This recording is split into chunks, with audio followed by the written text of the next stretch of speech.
بسم اللہ الرحمن الرحیم۔ السلام علیکم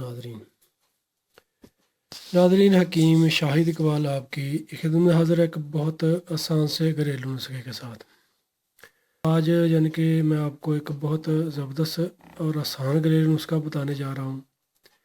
آج کی ہماری اس ویڈیو میں آپ کو یہ نظر آ رہے ہیں تخم السی، یعنی کہ السی کے بیج ہیں۔ السی کے بیج کے تو بہت زیادہ فائدے ہیں، اگر میں وہ فائدے بتانے لگ جاؤں تو ویڈیو بہت زیادہ لمبی ہو جائے گی۔ آج میں صرف اس کے فائدے بتاؤں گا جسمانی سوزش کے لیے، جوڑوں اور پٹھوں کے درد کے لیے۔ یہ بہت مجرب یعنی کہ کہہ سکتے کہ بیج ہیں۔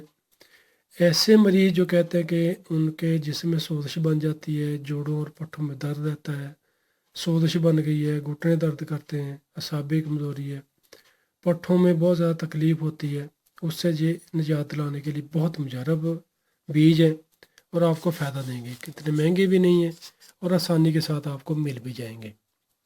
سب سے پہلے آپ ویور سے ایک ریکویسٹ ہے کہ جنہوں نے ابھی تک ہمارا فیس بک پیج لائک نہیں کیا وہ ہمارے فیس بک پیج کو لائک کر لیں اور ہمارے نعیم کلینک یوٹیوب چینل کو لازمی سبسکرائب کر لیں اور اس کے ساتھ بیل آئیکن کو دبا دیں تاکہ آپ کو ہماری آئندہ آنے والی اچھی اچھی معلومات اور نسخہ جات آسانی کے ساتھ ملتے رہیں۔ اور ناظرین ویڈیوز کو لائک کر کے لازمی شیئر بھی کیا کریں تاکہ اور لوگوں کو فائدہ مل سکے۔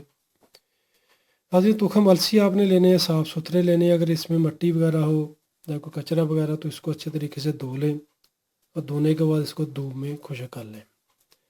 جب یہ اچھے طریقے سے کیسے خشک ہو جائے، اس میں نمی نہ رہے، تو ناظرین آپ نے تخم السی کو اچھے طریقے سے پاؤڈر کر لینا، یعنی کہ باریک پیس لینا ہے۔ باریک پیسنے کے بعد آپ اس کو محفوظ کر لیں اور اس کو کیسے استعمال کرنا ہے وہ آپ نوٹ کر لیں ناظرین، کہ چائے والی آدھی چمچ صبح اور آدھی چمچ شام کو 1 کپ نیم گرم دودھ کے ساتھ کھا لیں یا پانی کے ساتھ کھا لیں، کم از کم کھانے سے گھنٹہ پہلے یا کھانے کے 3 گھنٹہ بعد۔ صبح شام اس کو استعمال کریں۔ چند دن استعمال کرنے سے انشاءاللہ جوڑوں کا درد، پٹھوں کا درد یا پٹھوں میں کہہ سکتے ہیں کہ کھچاؤ رہتا ہے، انشاءاللہ اس سے آپ کو نجات مل جائے گی۔ بہت مجرب یہ کہہ سکتے ہیں کہ بیج ہے، اس کو لازمی استعمال کیجیے گا۔ باقی اگر آپ کہہ سکتے ہیں کہ جگر میدا کے مریض ہیں، گرمی والے مریض ہیں یا ہائی بلڈ پریشر کے مریض ہیں تو ناظرین پھر آپ اپنے کہہ سکتے ہیں معالج کے مشورے کے ساتھ اس ٹوٹکا کو استعمال کیجیے گا۔